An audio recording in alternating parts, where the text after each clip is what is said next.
Salut à toutes, salut à tous, vous écoutez Tech Café, le rendez-vous hebdomadaire sur l'actu tech et ses enjeux de société. Nous sommes le 18 janvier 2022 et c'est le numéro 259.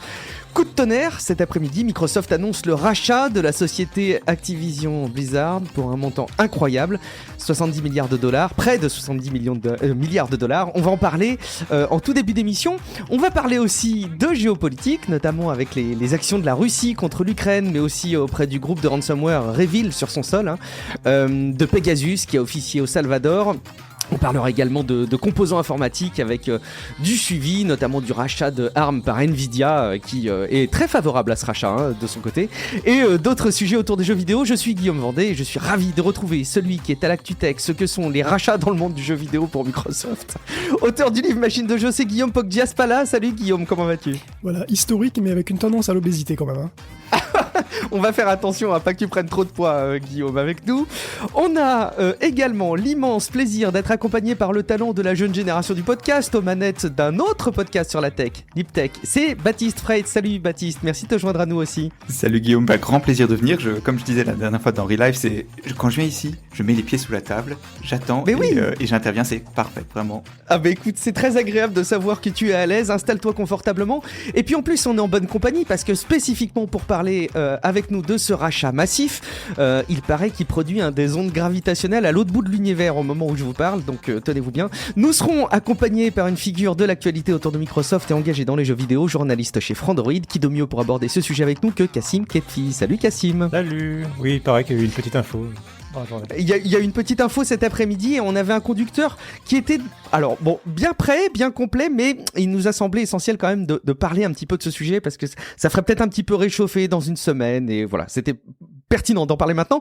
Mais avant de dévorer vos news, je voudrais vous rappeler que en fait, tout simplement, Tech Café peut être soutenu sur patreon.com/techcafé. C'est une plateforme de financement participatif régulière. Ça vous permettra tout simplement de profiter d'un abonnement privé au podcast sans la pub et avec le chapitrage et en plus pour une somme tout à fait modique. Je vous laisserai découvrir, mais grosso modo c'est le prix d'un café à Paris par épisode, donc je pense que très clairement c'est tout à fait accessible. Foncez donc soutenir le podcast et garantissez-vous une émission encore très très longtemps. Merci en particulier à Stan Ribaud, Arnaud, Jérémy Bravo et Antoine Pointeau qui ont rejoint la galaxie des soutiens à Tech Café sur Patreon. Et puis, bien entendu, un incontournable avis Apple Podcast. Vous savez, c'est la tradition, on en cite un au début de chaque émission. Là, c'est Cèdre qui a dit un très bon podcast sur la tech, analyse pertinente avec un duo de choc complémentaire. Bon, et vous voyez que c'est pas que le duo de choc, il y a aussi d'autres voix de temps en temps. Les explications de Guillaume Poggiaspala sont à la fois pointues et accessibles, indispensable dose de tech hebdomadaire. Merci beaucoup à toi, Cèdre, et merci beaucoup à vous. Si vous avez l'occasion d'aller déposer quelques étoiles sur Apple Podcast, ça fait évidemment très plaisir. Et puis, si vous nous écoutez sur Spotify, vous êtes aussi les heureux privilégiés d'une fonctionnalité qui est arrivée donc sur Spotify, qui permet là aussi de mettre un nombre d'étoiles, pas forcément de commentaires, mais il suffit d'avoir écouté un épisode de Tech Café, et puis je pense même que vous êtes même pas obligé de l'écouter en entier, donc c'est vraiment hyper accessible, et vous pouvez dire tout le bien que vous pensez de ce podcast aussi sur Spotify. Sans autre forme de procès, l'actu du jour, c'est peut-être de la semaine, peut-être de ce début d'année, allez savoir, c'est le rachat qui a été annoncé par Microsoft cet après-midi, sans tambour ni trompette, qui donc rachète Activision Blizzard. D'ailleurs, c'est Activision, Activision Blizzard King. On oublie de citer à chaque fois là-dedans Candy Crush et tous les autres jeux qu'il y a derrière King. Pour un montant, et ça fait déjà en soi une partie de la nouvelle, c'est près de 70 milliards de dollars. Je voyais des comparatifs passer sur Twitter. Je trouvais qu'un des plus pertinents, c'était le rachat de la licence Star Wars par Disney. Il faut savoir que Star Wars, c'est, je crois, la 5e licence la plus profitable au monde. Et le montant du rachat, il était de seulement 4 milliards de dollars. Donc ça vous donne un petit peu une étendue du montant du rachat. Quand on voyait les informations possibles de Microsoft qui rachèterait cette entreprise, c'était vraiment des spéculations complètement hasardeuses dans les fins fonds de Reddit et dans les fins fonds des commentaires qui étaient très rarement pris au sérieux. Bon bah vous voyez, tout arrive. On a eu eu un faire-part de naissance dans la foulée, bien entendu, de la part de Microsoft, qui va en profiter pour quelque part réorganiser un petit peu sa partie gaming pour s'appeler Microsoft Gaming, je trouve que le nom est extrêmement explicite, qui va intégrer un nouvel organigramme avec tout en haut à la tête Phil Spencer, qui est le patron de Xbox et qui donc devient CEO de Microsoft Gaming. C'est aussi donc une partie de réorganisation pour Microsoft qui va arriver avec l'intégration de cette entreprise. Cassim, tu es là avec un tapis rouge tout dévoilé, tu as relayé cette info cet après-midi, tu l'as évidemment vu passer, elle t'a donné un coup de massue, j'en doute pas. Est-ce que tu peux nous dire quelles sont tes observations et puis les choses qui seraient importantes de souligner pour nos auditeurs? Oula, ouais. Il y a tellement de choses à dire. T'as vu, à chaque fois, je te livre des packages de questions et je te laisse piocher dedans. Il y a tellement de choses à dire. Déjà, bon, on a mis, je pense qu'on a bien mis 5 à 10 minutes. Enfin, mes collègues m'ont vu faire, m'ont vu être interloqué pendant 5 à 10 minutes à la rédaction parce que l'information a d'abord été une fuite venant de Wall Street Journal avant d'être confirmée par Bloomberg, avant d'être confirmée par le communiqué de presse officiel dans les minutes qui ont suivi. Alors la première chose qu'il faudrait dire déjà, c'est que le rachat il ne sera pas finalisé avant l'année fiscale 2023 de Microsoft, ce qui correspond en gros à entre juillet de cette année et juillet 2023. Donc en gros, et d'ici là, il faut qu'il passe par tous les organismes de validation en termes de concurrence, etc. Donc le rachat est finalement pas fait pour l'instant. Activision Blizzard King reste indépendant. Bien sûr. Mais une fois le rachat validé, s'il est validé, là on peut parler de pas mal de choses qui vont changer. Et pour moi, le plus important, il y a mille façons de prendre le truc. Il y a le fait que en ce moment, depuis 2 ans. Un peu plus de 2 ans, le secteur du jeu vidéo est en pleine consolidation. Et plus ça va, plus les rachats sont énormes. Il y a une semaine, il y a Take-Two qui rachetait Zynga et qui devenait le plus gros rachat du jeu vidéo pour 12 milliards de dollars. Et dans l'espace d'une semaine, on passe d'un coup à 70 milliards de dollars pour acheter Activision Blizzard King. Évidemment, c'est le rachat de beaucoup de licences, c'est ce qui fait le nerf de la guerre en ce moment, parce que tous les acteurs ont bien vu ce qui s'était passé du côté des séries télé. Tu citais Disney. Disney a racheté énormément de licences, pas que Star Wars, il y avait aussi le rachat de la Fox pour près de 70 milliards de dollars aussi. Donc l'enjeu de tout ça, c'est les licences, c'est quel super-héros, quel personnage tu possèdes. Avec ce rachat, ils rachètent Warcraft, ils rachètent Starcraft, Overwatch, ils rachètent Call of Duty évidemment. Donc c'est des énormes licences. Mais au-delà de tout ça, sur des points sur lesquels on peut revenir éventuellement, mais surtout fondamentalement, c'est un des points que je voulais relever moi dans mon article, c'est surtout Activision Blizzard avait besoin d'être sauvé de lui-même, et c'est ça le nerf vraiment du sujet là, c'est que ça fait plus de 6 mois que Activision Blizzard est au centre d'enquêtes très sérieuses de la presse concernant beaucoup de problèmes de harcèlement, de RH au sein de la boîte jusqu'au patron, et c'est ça le problème, c'est le patron Bobby Kotick qui était à la tête de la boîte, qui est toujours à la tête, incarne ce climat un peu toxique, qui incarne ce climat un peu toxique jusqu'à menacer de mort une de ses employés. Donc on est allé jusque là quand même, et Microsoft, Nintendo et Sony avaient un peu vraiment froncé des sourcils, on va dire publiquement et médiatiquement, et il y avait eu une sorte de force médiatique à un moment donné où Activision Blizzard était au centre de tout ça, et on demandait vraiment à ce que Bobby Kotick soit dégagé de la boîte, et ça ne s'est pas fait. Et dès lors, moi j'ai l'impression que la seule éventualité qui restait pour sauver la boîte en termes humains, c'est vraiment, j'ai l'impression que finalement le rachat était peut-être la seule façon de sauver l'entreprise, mais c'était complètement impossible à imaginer. Alors rien n'est encore fait, et Microsoft c'est pas la boîte non plus, c'est pas le paradis sur terre non plus, mais clairement dans le communiqué de presse à plusieurs reprises en sous-texte, Microsoft est clair sur le fait que déjà d'une part Bobby Kotick va dégager le plus vite possible, et donc il confirme qu'il va rester patron tant que ça reste indépendant, mais à la seconde où le rachat est finalisé, Activision Blizzard passe sous la tutelle de Phil Spencer, ce qui veut dire que, par définition, il est plus patron, Bobby Kotick. Au passage, il y a un tableau qui montrait ces différents niveaux de rémunération avec parachute doré selon les conditions. Oui. Et là, ça propulserait son parachute doré à 300 millions, je crois, de dollars, près de 300 millions de dollars, qui toucherait ce qui est ignoble, mais encore une fois, en fait, enfin moi je trouve le résumé que je m'en suis fait, c'est c'est soit ce parachute doré de 300 millions et au moins on le fait sortir de la boîte et il a plus cette toxicité. Ça n'a pas de prix presque. Et soit en fait il est déjà multimillionnaire, le mec, il est déjà super riche et ça l'empêche pas de continuer à être en poste et à être toxique quoi. Donc tant pis, perdu pour perdu en termes d'argent. De toute façon, le mec se fera jamais avoir, il se fera jamais poursuivre. C'est comme ça, il va échapper à la justice. Mais au moins, il aura plus cet impact négatif sur ses employés. Et on peut espérer. Il y a aussi un autre moment dans le communiqué de presse où Microsoft explique très clairement que il va falloir intégrer Activision Blizzard à la culture d'entreprise de Xbox. En misant sur l'inclusivité et l'accessibilité. Donc on comprend, enfin en sous-texte quand même, ça veut dire va falloir nettoyer la boîte quoi. Donc on verra. Enfin après rien n'est fait. Ça reste des promesses. Le rachat est pas finalisé. Mais vraiment faut pas oublier ce point super important. Si le rachat a été fait, c'est aussi à mon avis parce que le prix de la boîte a baissé à cause de ces affaires. Tout ça, on peut pas retirer en gros l'affaire Activision Blizzard des 6 derniers mois avec ce rachat quoi. Oui, bien sûr, il faut le rappeler, pour le mettre en perspective de ce rachat, ça c'est clair. Merci pour ton regard, Cassim. Baptiste, tout à l'heure j'ai vu le conducteur et je me suis rendu compte que tu avais rajouté en tête de notre rubrique jeux vidéo l'info. Je sais que t'es pas quelqu'un qui a la possibilité de consacrer beaucoup de temps aux jeux vidéo parce que tu es très occupé aussi à ton niveau, mais pour autant c'est une info qui a retenu ton regard et ta veille. Comment tu vois toi ce rachat? Qu'est-ce que ça t'inspire dans le monde du jeu vidéo ou de la tech en général?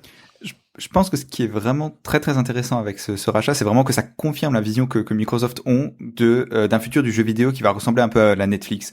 On sait que Microsoft, ils sont très très gros déjà avec leur Game Pass, et je crois que c'est le plus gros service d'abonnement aux jeux vidéo qui existe aujourd'hui. Et en fait, que si on étend cette vision dans quelques années dans le futur, on se dit que qui est-ce qui va gagner ce combat-là? Parce qu'il y aura probablement d'autres qui auront des abonnements. Sony va probablement étendre le sien. Chaque éditeur a déjà en a déjà un dans les cartons, pardon. Et donc, naturellement, celui qui va gagner, c'est celui qui a le plus de licences, celui qui a le plus de jeux et dont le package est le plus intéressant. Et clairement, la stratégie pour Microsoft pour gagner dans ce marché-là, à mon avis, c'est de racheter des studios, et on voit c'est ce qu'ils ont fait avec Bethesda il y a quelques mois, maintenant avec Activision Blizzard, et donc pour moi ça confirme vraiment cette vision de le futur du jeu vidéo, c'est un futur à la Netflix où t'auras un abonnement et t'en auras probablement pas 5 ou 6, et donc il faut être le plus gros. Ouais, et d'ailleurs, c'est un petit peu le propos qu'ils tiennent, hein. Ils veulent que, de toute façon, on puisse accéder à ces univers de jeux vidéo de n'importe où. Et c'est vraiment, effectivement, la vision que tu décris, c'est clairement celle qui transpire de leur stratégie et telle qu'ils l'avaient dessinée, mais aussi de leur communiqué. Guillaume, quand on a échangé brièvement tout à l'heure par message sur ce sujet, je livre pas l'intégralité de nos messages, je garde ça pour notre vie privée, voyons. Ce rachat, toi, tu le vois aussi avec la possibilité d'étendre peut-être un peu trop l'étendue des pouvoirs pour Microsoft dans le monde du jeu vidéo? Écoute, qu'est-ce que tu veux que je te dise? Ça m'a troué le cul. En fait, je pense que ça m'aurait pas plus troué le cul si j'avais racheté Nintendo. Non mais tu te rends compte qu'on plaisante sur le fait que Microsoft ils ont qu'à racheter les concurrents, ils ont qu'à racheter Nintendo. Ça paraissait être une blague. Là ils ont pété 70 milliards, presque 70 milliards de dollars dans Activision. Tu sais que Nintendo, sa capitalisation, sa market cap là, c'est 54 milliards. C'est vrai, la vache. Ouais. Tu sais que Sony, la capitalisation boursière de Sony, c'est 143 milliards. C'est à peine 2 fois plus. Est-ce que tu te rends compte qu'en fait, il aurait pu racheter Nintendo pour moins cher? Ouais. Et d'ailleurs, moi, ce qui me trouve le cul encore une deuxième fois, là, ça va être compliqué, quoi. Une double encoche. C'est ça, c'est que ils ont racheté Activision Blizzard très cher, en fait. Puisqu'ils l'ont racheté à $95 l'action, en cash. Alors que, je veux dire, son action, elle est à $65 en ce moment.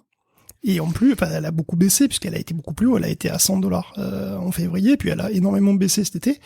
Et donc là, elle est dans les $65. Donc en fait, ils ont payé cher, quoi. Alors, 70 milliards, c'est la plus grosse, je crois à Cassim, c'est la plus grosse acquisition de Microsoft ever. Oui, c'est un point important d'ailleurs. Jusqu'à présent, me semble. Hein. Oui, la plus grosse acquisition jusque-là, c'était LinkedIn. C'était LinkedIn exactement pour à peu près 40 Ouais. milliards de dollars. Et c'est assez significatif aussi parce je veux le rappeler, c'est fou à penser, mais il y a un peu plus de 4 ans, on va dire, un peu plus de 4 ans. On se demandait si Xbox avait un avenir pour Microsoft, s'ils allaient le revendre, C'est vrai. et si Microsoft était impliqué dans le jeu vidéo, s'ils étaient sérieux avec le jeu vidéo. Là, déjà que le rachat de Bethesda avait un peu conclu cette conversation. Là, désormais, le plus gros rachat de Microsoft de son histoire, c'est un rachat dans le jeu vidéo. Donc ça veut dire quand même quelque chose. Et oui, c'est 2 fois le montant qu'ils avaient mis dans LinkedIn. Après, c'est normal en termes de valeur d'action par rapport à ce que tu rappelais. C'est en fait dès qu'une entreprise est publiquement, il y a des actions quoi, on va dire, elle est en bourse. C'est tous les rachats de ce type-là se font à chaque fois en mettant un premium justement pour inciter, pour en fait finir de convaincre tous les J'aurais pensé actionnaires. qu'ils auraient eu des soldes. Vu l'ambiance de la boîte, vu le problème et le scandale, je pensais qu'il aurait eu un solde. Je pense Au début, c'est ce que j'ai pensé. comme tu le disais, l'action avait déjà baissé dû à l'affaire, donc je pense que globalement, ça aurait été, ils l'ont eu en solde par rapport à ce qu'ils auraient payé s'il n'y avait pas eu l'affaire. Ouais, s'il avait acheté en février, Et oui. Ça, je suis d'accord. Et je pense que Nintendo, leur valeur, à mon avis, est bien théoriquement à ce moment-là, en bourse, effectivement, de cette valeur-là. Mais si demain tu voulais vraiment racheter Mario, honnêtement, la valeur de Mario, Ouais, c'est vrai. la licence Mario, je pense qu'ils peuvent claquer 140 milliards easy juste pour Nintendo. Hein. Ouais, c'est possible, t'as raison. Ce- Mais quand même, est-ce que c'est pas une des acquisitions les plus chères de la tech, même au-delà du jeu vidéo? Oui. Clairement, c'est des montants qui deviennent complètement délirants. Et en fait, ce qui est vraiment, ce qui est un peu effrayant effectivement avec tout ça, c'est que ça veut dire que tout est possible. Oui. Je veux dire, 70 milliards dans Activision, ça veut dire que En cash. Microsoft qui rachète Nintendo, mais c'est ça en cash en plus. Et l'action a à peine baissé. Enfin, je veux dire, les mecs, ils ont sorti 70 milliards en cash de leur livret A. Et la bourse n'a quasi pas bougé. C'est absolument délirant. Et en plus, si tu regardes, Activision, c'était un des plus gros. Ubisoft, c'est 7 milliards. Square Enix, c'est 5 milliards, 6 milliards. Je veux dire, tout est possible. Microsoft, demain, il peut s'acheter Square Enix, mais comme ça, dans un battement de paupières. Ça ouvre la possibilité à tout et n'importe quoi. Et surtout. Et surtout... Pardon, vas-y. Vas-y, je t'en prie. Non, mais c'est pour dire que du coup, au-delà de Microsoft, c'est tout le secteur. C'est-à-dire que demain, pour moi, c'est aussi un message de Microsoft pour dire que, ils veulent racheter Activision avant que quelqu'un d'autre la rachète aussi. C'est ça qui est en jeu. Ah oui, c'est ça le truc, c'est que effectivement, si Microsoft est capable de débourser autant de pognon, je veux dire, c'est pas la seule GAFAM ultra riche, quoi. Je veux dire, Apple est ultra riche, Amazon est ultra riche. T'imagines qu'Amazon aurait pu se dire, ah bah tiens, je vais racheter Activision ou je vais racheter Ubisoft ou tout est ouvert du coup, D'ailleurs, parce que ça risque de donner des idées à d'autres et du coup ça. Enfin, t'imagines, je veux dire, et puis bon, je veux dire, le Game Pass, mais mec, le Game Pass c'est 25 millions d'abonnés, maintenant, là, actuellement. Mais t'imagines, avec les licences Activision Blizzard, mais ça va doubler. C'est complètement délirant. Ils ont 25 studios déjà, il me semble, à peu près 25. Là, ils en rachètent quoi dans la foulée? Ils en rachètent, je sais pas, 14-15, un truc comme ça. Et en plus, ils ont King. Donc ça veut dire que de facto, ils sont présents dans le mobile alors qu'ils ont jamais été très très puissants là-dedans. Ça a des implications, ça remue complètement l'industrie. C'est absolument... Et oui, c'est vrai que c'est quand même un petit peu effrayant parce que en face, qui a les moyens? Certainement pas Sony, hein. Ah bah c'est clair que oui, Sony ça fait déjà ils ont passé l'année 2021 à se renforcer comme ils pouvaient en rachetant des studios qui sont beaucoup plus maigres en termes de taille, qui sont importants en termes d'estime critique notamment. Je pense aux développeurs de Demon's Souls par exemple, qu'ils ont racheté l'année dernière, ou à celui de Returnal, qui sont des jeux qui ont reçu bonne presse, mais c'est la taille n'a rien à voir avec leur plus gros rachat récent, c'est Insomniac Games pour 220 millions de dollars quoi. C'est ça. On est dans une autre sphère. Non mais c'est ça.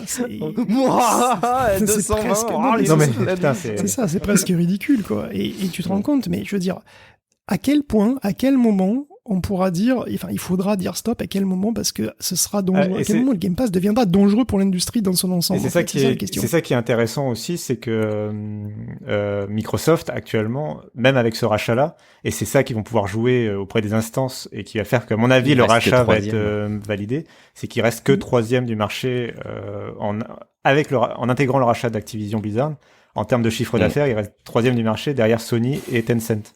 Donc malgré leur taille, à l'instant T, ils seront pas si hégémoniques que ça. Le truc, c'est que n'importe quel analyste, enfin c'est ce qu'on est en train de dire là, c'est que, enfin quand tu regardes la liste des studios et des licences qu'ils ont maintenant, enfin c'est impossible. Enfin je vois pas comment tu peux les arrêter. Genre même Sony qui a la capacité de développer, de sortir 2-3 gros jeux par an. Là, on parle d'une machine qui est capable de produire à la fois du Elder Scroll, à la fois du Halo, à la fois du Warcraft et à la fois du Call of Duty, quoi. Enfin. Et Candy puis, Crush. Et surtout, c'est des trucs, c'est des machins qui vont devenir exclusifs. Parce que la dernière fois, quand ils ont racheté Bethesda, qui était 7 milliards de dollars, on peut en rigoler maintenant, 7 milliards de dollars pour Bethesda, ils ont dit, non, mais notre but, c'est pas de, de lever le pain de la bouche des pauvres joueurs, on va rien faire. Ouais, tu parles, 1 an plus tard, le prochain Elder Scrolls, il sera exclusif, Starfield, il sera exclusif. Là, ils disent exactement pareil, non, mais il y a une variété de plateformes supportées par Activision Blizzard, il y a pas de problème. Tu vas voir dans un an, si ça se trouve, les Call of Duty passent full Xbox et PC. T'imagines le mal que ça va faire? Alors pas dans un an, parce que le rachat sera en cours de se faire valider, oui, mais oui, t'as raison, dans 2-3 ans, quoi. Ils vont attendre le bon moment. T'as raison. Je retiens il y a 2 choses en plus à dire, mais je retiens déjà la phrase de Phil Spencer au moment de la finalisation justement du rachat de Bethesda. Ça va un peu en écho à ce que tu disais, où il disait nous on est prêt à sortir nos jeux sur toutes les plateformes tant qu'elles acceptent le Xbox Game Pass. Donc autrement dit, enfin là en plus avec le Activision Blizzard, c'est encore plus une arme où PlayStation, ils peuvent aller voir PlayStation. Ah, pas de souci, Call of Duty on vous le sort sur PlayStation 5, mais vous acceptez qu'il y a un abonnement Xbox Game Pass sur votre PlayStation, quoi. Et là, Sony, au bout d'un moment, ça va être compliqué quand la moitié du store c'est des jeux Microsoft, quoi. Mais surtout que au même moment, Sony a dévoilé les jeux qui se sont le mieux vendus sur PlayStation, et sans surprise, Call of Duty est dans le top, quoi. Et plusieurs fois même. Plusieurs fois. Et j'aimerais juste rajouter le fait que Microsoft évidemment mise énormément sur le cloud avec le cloud gaming. Que le rachat d'Activision Blizzard, c'est évidemment bon aussi pour les autres branches, genre d'un coup Azure qui va choper tous les serveurs Call of Duty vont tourner sur Azure. Donc en termes de clients aussi, ça fait tourner le carnet de commandes, c'est pas mal. C'est vrai, tiens. Et au-delà de ça, le cloud gaming, ça veut dire que potentiellement demain World of Warcraft est jouable sur n'importe quel smartphone, quoi. On a aussi, mais c'est délirant. On a aussi ce genre d'éventualité là. C'est délirant. Via xCloud, mais c'est délirant. Et sans compter qu'il faut quand même conclure là-dessus. Activision Blizzard, c'est une machine à cash. Oui, bien sûr. Donc ça va leur rapporter un max de thunes en plus. Ils vont rentrer dans leurs frais. Bon, il faudra plusieurs années pour rentrer dans leurs frais, mais c'est quand même une machine à cash, quoi. Et enfin, honnêtement, ouais, c'est du coup à court terme, moi je suis content parce que sur mon Game Pass, je vais avoir des nouveaux jeux. Mais c'est vrai qu'à long terme, tu te dis, mais déjà, si c'est déjà monstrueux, putain, si ça continue comme ça, et puis, ouais, ils peuvent vraiment... Est-ce que c'est même pas tricher d'avoir la puissance financière de Microsoft derrière, quoi? Ah bah ça, on leur a reproché de faire aucun jeu sur la génération précédente, ils ont pris note. Putain. Ah, vous en voulez du jeu? Eh ben, écoutez, abonnez-vous. Écoute, je pense, et j'ai une pensée émue pour Google Stadia, qui va peut-être faire comme Arnaud Montebourg et peut-être bientôt nous annoncer qu'il renonce, on verra. Quelques chiffres, points de repère. Facebook qui rachetait WhatsApp pour 22 milliards de dollars, c'était déjà énorme, et c'était que WhatsApp en 2014. Effectivement, LinkedIn, c'était la plus grosse acquisition de l'histoire de Microsoft jusqu'à aujourd'hui pour 26,2 milliards de dollars, donc un tiers de Blizzard Activision King. Le rachat de Slack qui est pas si vieux que ça par Salesforce pour 27 milliards de dollars. Je passe le top 3. Alors le numéro 3 c'est AMD qui avait déboursé 35 milliards de dollars pour acheter Xilinx en 2020.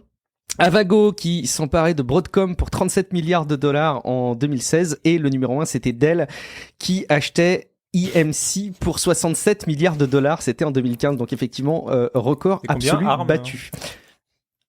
ARM pour Nvidia, parce que là il y avait ARM pour SoftBank, c'était 31,4 milliards, mais Nvidia j'ai plus le montant, mais c'était pas 70. 40 mais c'est ça, c'est fou. Même un truc comme ARM, enfin c'est délirant. Tu te rends compte de ARM, c'est l'architecture de tous les smartphones, c'est partout, c'est omniprésent, et ça vaut même pas, enfin ça vaut un petit peu plus de la moitié d'Activision, de ce qu'il a déboursé pour Activision Blizzard, mais c'est hors de proportion. On est en roue libre. Si je peux rebondir une dernière fois justement sur ça, c'est le fait que, enfin je l'avais dit un peu en introduction, mais on est vraiment à un moment où l'industrie du jeu vidéo est en pleine consolidation, et il y a une sorte de bulle, enfin de course à l'achat de licences et de marques comme ça.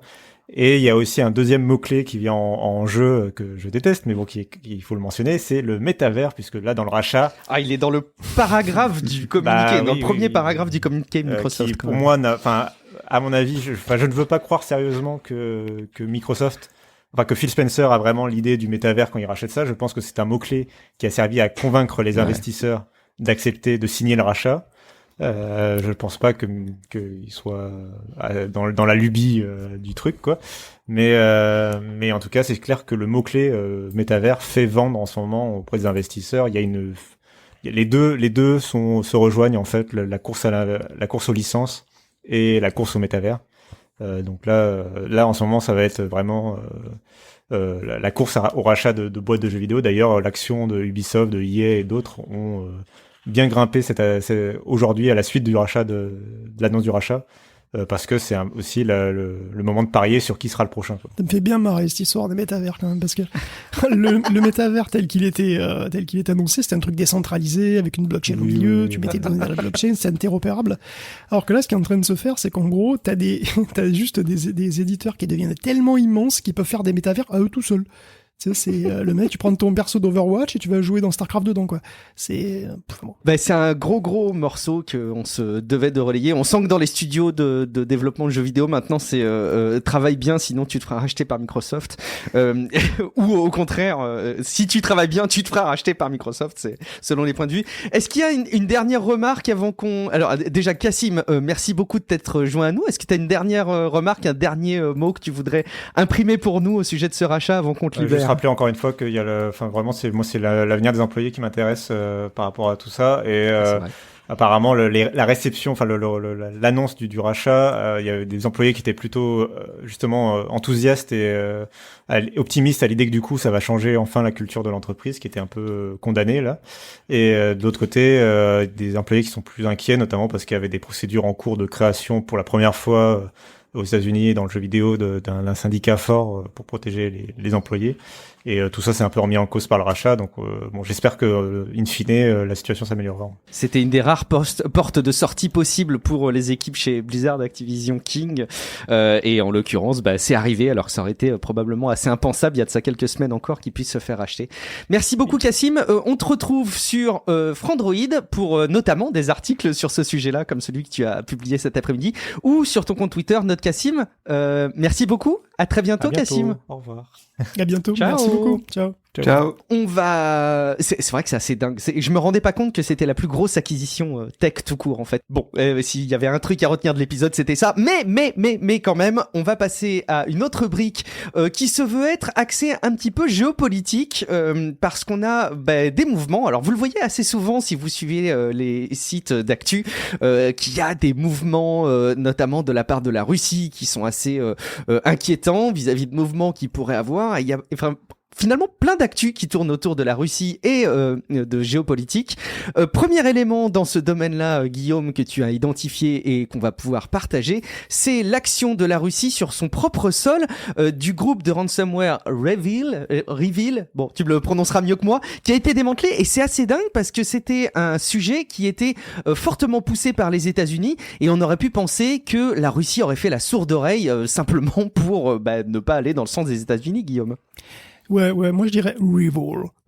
Je pense que c'est un truc comme ça. Reveal. Reveal qui a terrorisé la planète pendant 3 ans, mais enfin c'est terminé. Enfin, en tout cas, c'est ce que je voudrais dire si j'étais optimiste. Mais peut-être que je peux m'autoriser ce fol élan cette fois, parce que très étonnamment, c'est le FSB qui l'a démantelé directement sur les territoires de la mer Russie, Matushka Russia. Des opérations à 25 adresses, 14 arrestations, puis des belles saisies, 426 millions de roubles, 20 voitures de luxe. Je mets les roubles parce que ça paraît plus gros, en fait, c'est moins que ça, mais ça fait pas beaucoup en dollars, mais quand même, 426 millions de roubles, des voitures de luxe, du matos informatique, etc. Donc c'est une opération qui est vraiment inédite, puisqu'on a déjà parlé quand même de la politique du laisser-faire des Russes vis-à-vis des pirates, donc ils s'attaquent pas à des cibles russophones en tout cas. Évidemment, ils se gardent de le faire, les chercheurs ont trouvé des mesures de détection, tu sais, dans certains logiciels de ransomware. Donc, ils restent gentils si, par exemple, le langue du clavier ou du système, c'est le russe. Bon, il n'y a pas d'accord d'extradition entre les États-Unis et la Russie. Jusqu'ici, les arrestations avaient donc lieu hors de Russie, comme Ukraine, par exemple, récemment. Et là, je crois que c'est vraiment une première. Les US ont demandé à la Russie d'intervenir, et puis ils l'ont fait. Alors c'est une bonne nouvelle pour tout le monde, parce que Revol c'était vraiment une plaie, depuis un petit moment. Alors, il est apparu en 2019, il faisait suite lui-même à Grand Crab, qui avait lui-même amassé près de 2 milliards en 15 mois d'activité. Donc Revol, il avait repris le flambeau du ransomware as a service, il était devenu la star un petit peu du genre, des attaques qu'on a abondamment relayées ici, vous vous souvenez, Quanta, Acer, Colonial Pipelines, bien sûr, autre attaque historique, JBS. C'est eux qui s'exprimaient d'ailleurs sur le fait qu'il y avait certains trucs sur lesquels éthiquement ils n'intervenaient juste pas après. par souci d'humanité. Juste après c'est ça avoir coupé Colonial Pipelines, ouais, bon. Ils ont effectivement fait attaquer JBS et Kaseya aussi. Mais bon, malgré les gros tics, il faut bien garder à l'esprit que Revol, c'est un ransomware parmi d'autres. Donc, il y en a beaucoup plus, évidemment. Il y en a d'autres. On pense à Maze, on pense à Ryuk, à Netwalker ou WannaCry, tout simplement. Donc, les ransomware, c'est pas fini, ça c'est sûr. Mais la vraie bonne nouvelle, c'est que quand même, c'est pour la cybersécurité mondiale, parce que si ça se confirme, ça serait que la Russie commence à jouer le jeu, quoi. Elle commence à intervenir systématiquement. Si elle commence vraiment à intervenir systématiquement, ça fait un refuge en moins pour les cybercriminels. Évidemment, la question se pose immédiatement, c'est pourquoi maintenant ? Alors, on a vu qu'il y a eu plein d'autres occasions, quand même, récemment, de le faire. Le plus évident, c'est la crise ukrainienne, évidemment, parce que c'est quand même tendu comme sujet. Biden et Poutine se sont parlé en tête-à-tête récemment. Quel type de négociations ont eu lieu sur quel sujet ? Bon, officiellement, les US insistent sur le fait que le démantèlement des Revol n'a rien à voir avec ça. Ils sont toujours sur la même ligne. Si la Russie envahit l'Ukraine, ils lui imposeront des coups sévères, entre guillemets. Bon, de quel ordre, c'est dur à dire, mais c'est pas nécessairement d'ordre militaire, heureusement. Donc ça pourrait être d'ordre économique, logistique, interdire l'accès au réseau bancaire ou ce genre de choses. Mais bon, quoi qu'il en soit, si la Russie coopère avec nous sur la cybercriminalité, oui, on peut vraiment se permettre une dose d'optimisme mesurée mais significative. Optimiste, du coup, Baptiste, quand tu observes les mouvements géopolitiques en matière de tech et tout ce qui tourne autour de la Russie, est-ce que ça y est, il y a un avant et un après? On parle plus du rachat de Microsoft, mais un avant et un après les actions de la Russie en matière de cybersécurité? C'est dur à dire parce qu'encore une fois, je pense que c'est beaucoup plus une histoire de jeu géopolitique qu'un jeu tech. Je pense qu'il est important de vraiment dire, c'est la centralité des États dans ce truc-là. C'est-à-dire que à partir du moment où il y a des États comme la Russie le faisait avant avec Revol, de tolérer ce genre de pratique, ça met toute la planète en danger. Et donc la question, c'est est-ce que la Russie, effectivement, ils sont sérieux avec ça et ils le font de manière sérieuse, ils vont arrêter les criminels et ils laisseront pas d'autres groupes se reformer, ou est-ce qu'au contraire demain, si je sais pas, il se passe parce ils veulent se venger contre les États-Unis, ou s'il y a disons il y a d'autres le vent géopolitique tourne, la Russie laisse de nouveau ces groupes se faire, je pense pas qu'on sera beaucoup plus avancé. Et étant donné la situation actuelle, j'ai peur qu'on soit plutôt dans ce cas-ci que dans un cas plus optimiste. Ouais, il y a aussi des mauvaises langues qui pourraient dire que tout ça c'est une action d'apparat et que, mais bon, il y aurait beaucoup de spéculation et c'est difficile après de se baser sur des théories presque complotistes qui pourraient, pourquoi pas, arriver, mais on pourrait s'imaginer aussi que tout ça ce n'est qu'apparence et puis que derrière il y a mise en place d'un autre groupe parce que comme ça ils auraient donné un biscuit, quoi, ils auraient donné un os à ronger et puis ils repartiraient sur autre chose. T'as raison, le rôle des États dans ces dispositifs est évidemment central et puis il y a que le temps qui nous permettra d'y voir un petit peu plus clair. On continue, Guillaume, on prend l'avion et on s'envole un peu plus loin. Ouais, la crise ukrainienne, c'est pas d'hier en fait, puisqu'on en parle, c'est quand même un truc qui date de 2014 déjà. Donc voilà, cette année-là, souvenez-vous, c'est la révolution à Kiev, avec la mise au pouvoir d'un pro-européen. Donc il y a ensuite eu la crise de la Crimée, avec son rattachement à la Russie, suite à un référendum qui est donc, disons, controversé, contesté. Mais bon, ça s'arrête pas là, puisque la révolte contre le nouveau gouvernement va dégénérer aussi dans l'est du pays, de la région du Donbass, à la frontière russe. Et c'est une région qui est à majorité russophone. Et donc depuis presque 8 ans, il y a une guerre civile au Donbass, avec une alternance d'accalmie, puis ça repart. Une guerre civile à laquelle participerait la Russie, même si elle s'en défend, évidemment, mais bon, alors, je suis pas spécialiste sur le sujet, donc je vais pas non plus m'étaler là-dessus. Toujours est-il qu'il y a actuellement plein de militaires russes massés à la frontière de l'Ukraine, et que ça fout une ambiance un peu pourrie depuis des semaines. Donc le but semble de faire les gros yeux, globalement, et de rouler un petit peu des mécaniques pour dégager l'influence occidentale en Ukraine. Donc il regagne une influence, conservant une zone tampon avec l'OTAN en somme. Donc faire les gros yeux, ça peut se faire de plein de manières. Donc évidemment tu peux envahir la zone, tu peux bombarder, c'est peu probable franchement vu le rapport coût-avantage merdique d'une guerre ouverte avec les États-Unis et nous quoi. Mais bon, en coupant le gaz, tu peux déjà foutre bien l'ouaille dans le pays et créer une crise politique, et tu peux aussi faire des cyberattaques. La semaine dernière, 60 missiles gouvernementaux ukrainiens ont été piratés et vandalisés. Il y a eu des messages menaçants pour la population qui ont été déposés. Donc je cite, Ukrainiens, toutes vos données personnelles ont été rendues publiques, toutes vos données seront effacées, tremblez et attendez-vous au pire.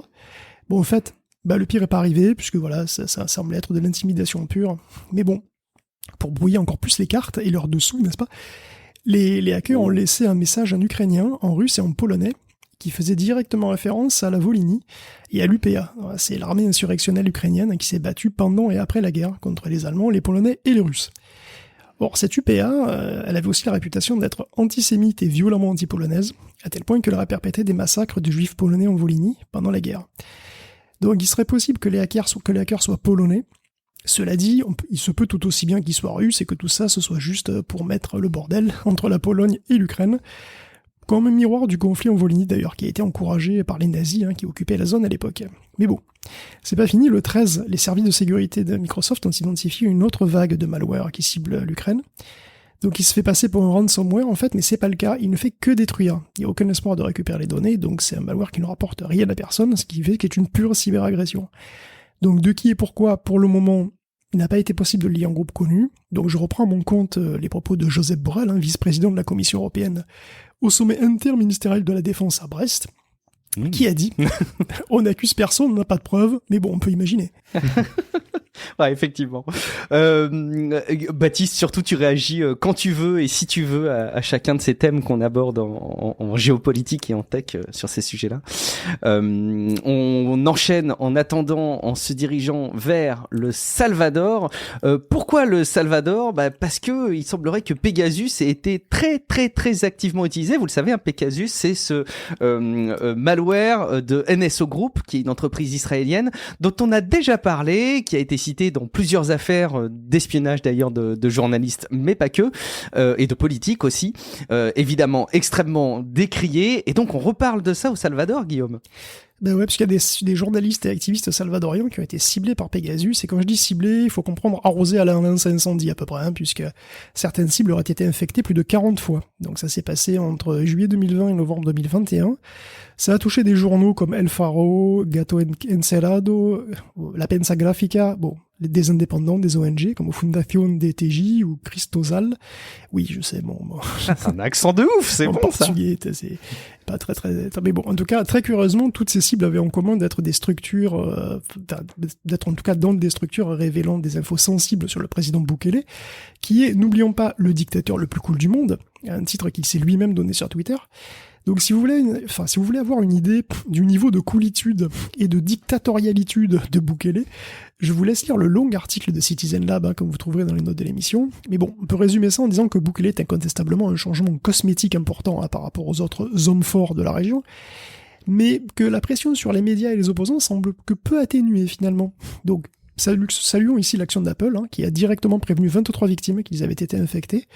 Et rappelons que NSO Group est attaqué par tout le monde à peu près, Apple, WhatsApp, Meta. Même si c'est interdit par le fabricant, le malware commercial le plus puissant du monde est utilisé un petit peu partout pour des usages qui sont quand même souvent discutables. Alors, le gouvernement nie, bien sûr, j'allais dire, avec deux arguments qui sont super convaincants, n'est-ce pas ? Puisque d'abord, il n'aurait pas les moyens. Bah oui, parce que acheter plein de bitcoin, lancer la construction de Bitcoinville et de Volcano Mining Facility, ça va, mais se payer une licence de Pegasus, ça c'est pas possible, donc ça doit être vraiment cher comme logiciel. Bon.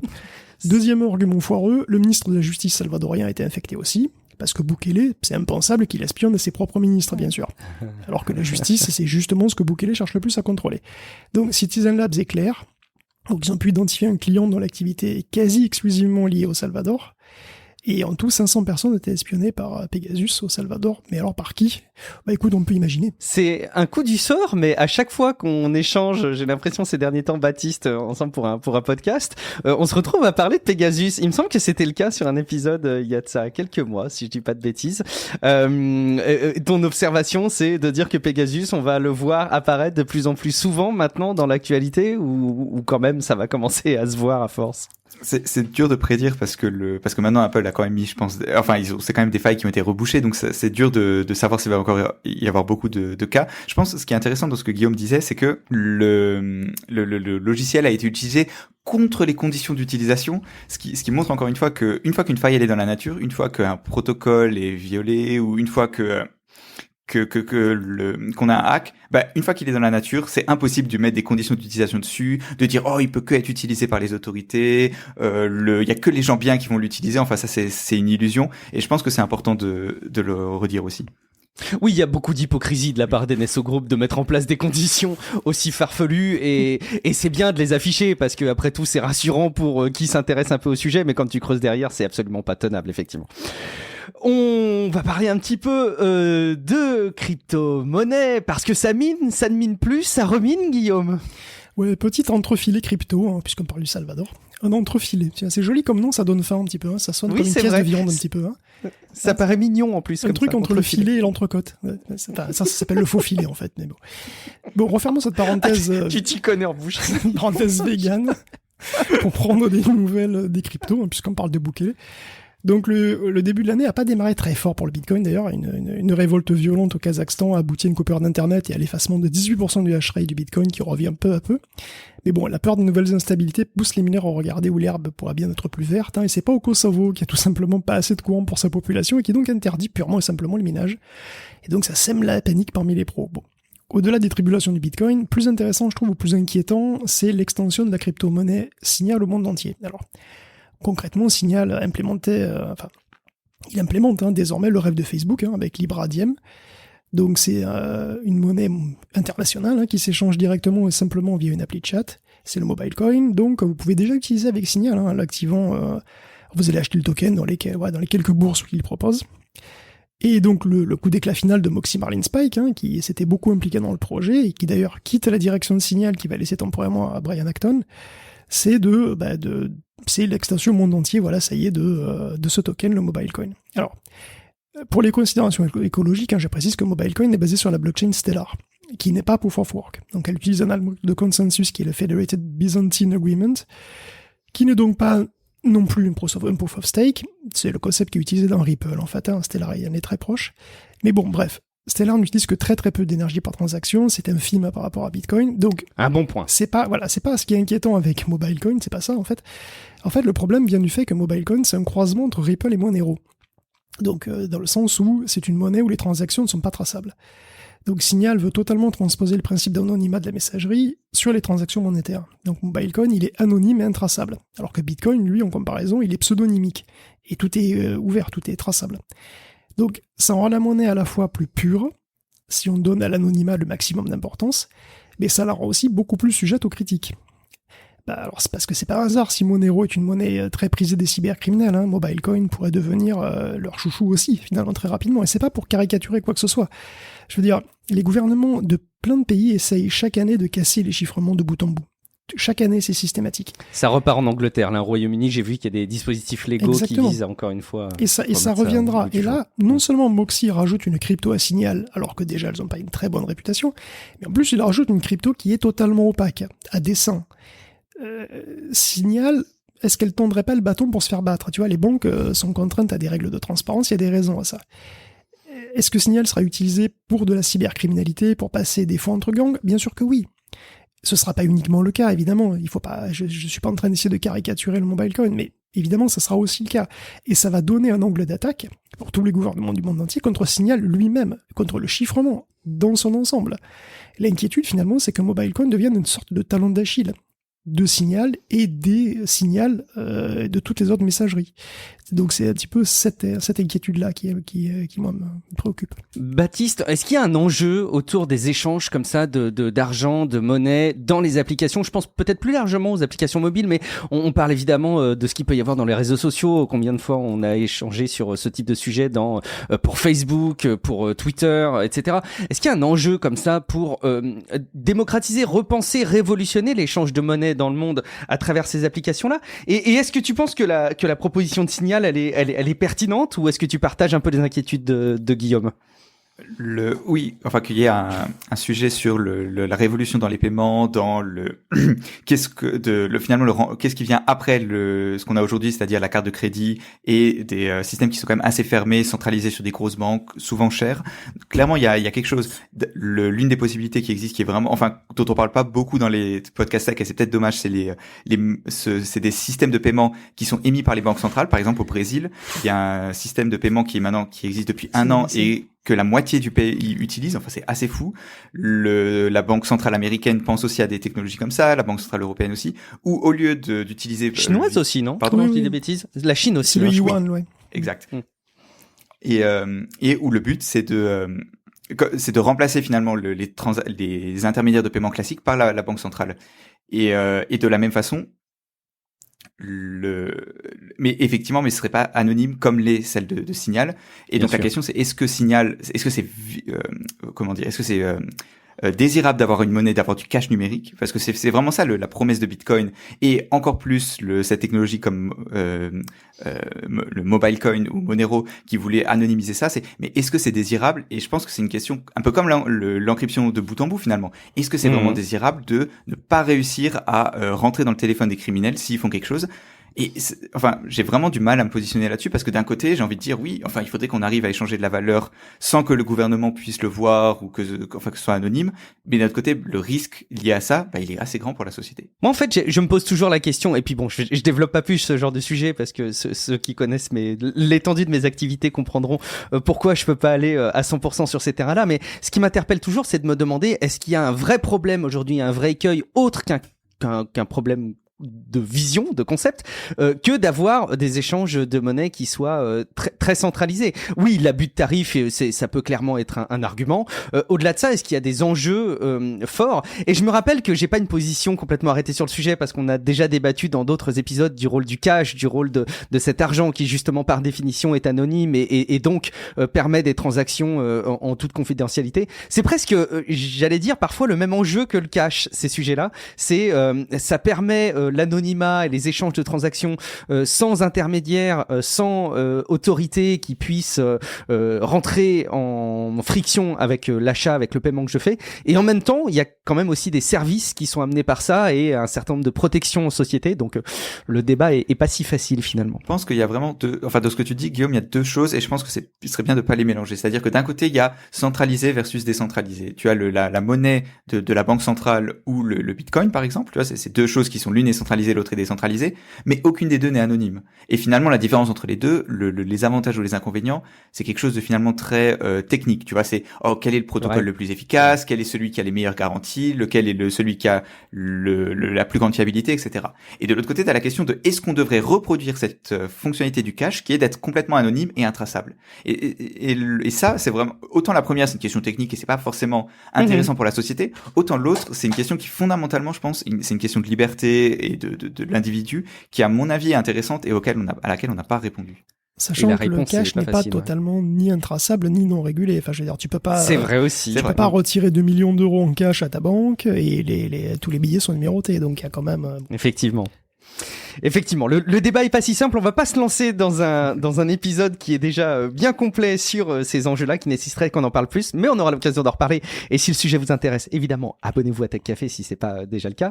On a une petite section scandale Facebook de la semaine. Oui, on continue à les appeler Facebook, scandale Facebook de la semaine. On commence par Jedi Blue, Guillaume. Bah, tu sais que j'ai complètement oublié de renommer en SMS, là, je suis désolé. Non, mais gardons-le SFS parce que ça part de l'époque où Facebook s'appelait Facebook. Donc pour moi, c'est cohérent pour l'instant. Donc, petite section SFS rapide alors. Ouais, on va parler de Jedi Blue, l'entente cordiale et illégale, supposée entre Facebook et Google pour les pubs. Donc, simplement, Facebook avait des prix sur les impressions de pub qu'il gagnait plus facilement s'il utilisait les bourses de Google. Les bourses aux pubs, bien sûr, de Google. Rien de nouveau, sinon que l'entente aurait été connue, voire conçu carrément directement par Mark Zuckerberg, Sheryl Sandberg et Sundar Pichai. Donc maintenant, c'est personnel. Les CEO des boîtes sont directement mouillés dans l'histoire. Bon, sinon la FTC est officiellement autorisée à poursuivre Meta en antitrust pour l'acquisition de WhatsApp et Instagram. Pour résumer là encore, la FTC avait déjà tenté de le faire il y a 13 mois, mais avait sorti un dossier tellement nul qu'il avait été retoqué par le juge. Donc une page de stats de Comscore plus tard, j'exagère même pas, le juge accepte que la FTC poursuive les accusations sur un procès qui est de moins en moins pertinent chaque année, puisque voilà, souvenez-vous, WhatsApp c'était quand même en 2012, Instagram en 2014, c'est-à-dire que c'est une affaire qui vient à peine de commencer et qui a déjà 10 ans. Et en 10 ans, le marché a déjà changé, et nul doute qu'il changera encore pendant des années, les années que durera la procédure. Bon, d'ici là, Facebook, devenu Meta, donc évidemment sera sous le coup d'autres attaques, mais cette fois en VR probablement, parce que finalement c'est déjà le cas de cette même FTC, entend en ce moment même les développeurs VR qui se plaignent d'être désavantagés par Meta, s'ils font des logiciels qui concurrencent ceux de la boîte, en l'occurrence Guy Godin, qui est pareil, ou Guy Godin, je sais pas s'il est français ou pas, qui voulait faire une fonction de streaming de jeux du PC vers le casque, fonction donc qui est donnée par Meta maintenant. Et on peut aussi mentionner d'autre part que Meta a racheté un nombre inquiétant de studios verts, lui aussi, Within dernièrement, mais aussi BitGame, Beatbox, Ready at Dawn, bien d'autres. Donc voilà, le temps que la FTC développe son argumentaire antitrust sur les réseaux sociaux, Meta sera en monopole sur autre chose, et peut-être en danger d'ailleurs vis-à-vis de TikTok sur les réseaux sociaux. Voilà, peut-être que aussi la FTC a compris, et peut-être qu'elle va aussi se bouger plus vite pour éviter d'avoir une guerre de retard à chaque fois. Ce qui est compliqué dans les sujets antitrust, on l'a vu avec l'affaire Epic Apple, c'est la définition du périmètre, la définition du marché. Et alors là, sur un truc aussi compliqué que la réalité virtuelle / le métavers / les casques, etc.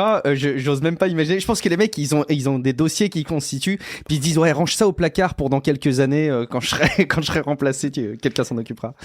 Mais ce domaine-là des casques et de la VR, je pense qu'il est vraiment hyper intéressant d'un point de vue antitrust parce que le marché, il est créé par Facebook globalement. Aujourd'hui, un énorme pourcentage du marché, c'est quoi? C'est les casques Meta qui sont vendus à prix coûtant, voire à perte. C'est-à-dire que si Facebook n'était pas là, si Meta n'était pas là, il y en aurait juste pas. Et donc, est-ce qu'on peut les accuser d'avoir un monopole là-dessus? Est-ce qu'on peut dire faire de enfin, j'ai vraiment du mal à me positionner là-dessus parce que c'est un marché qui est petit et ouais, J'aimerais bien, effectivement, c'est vrai que tu pars du principe et tu as probablement raison que Meta est dominant sur le sujet. Je sais pas si tu as des datas, Guillaume, sur le sujet, mais bon, j'ai en tête...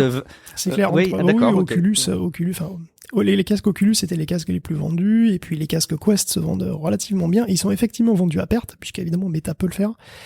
Donc oui, pour truster le marché, classique, donc c'est très très probable. Alors évidemment, en volume, les PSVR sont probablement...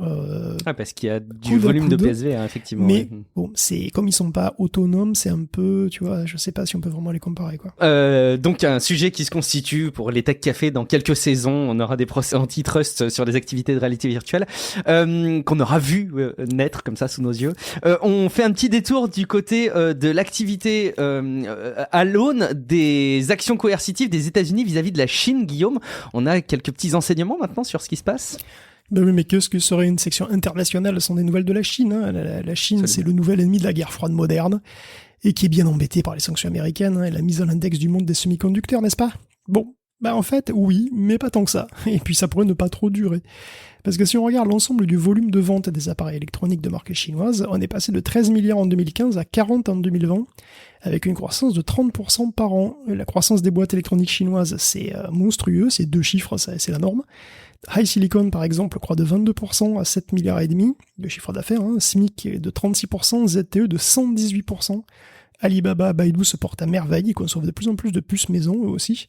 Donc le secteur pourrait devenir le 3e mondial dès 2024 à ce rythme, c'est-à-dire juste derrière la Corée et les États-Unis. Pour le moment, SMIC excepté, la plupart des boîtes sont en faiblesse, donc ça veut dire qu'elles fabriquent pas elles-mêmes leurs puces, qu'elles doivent faire appel à des prestataires étrangers.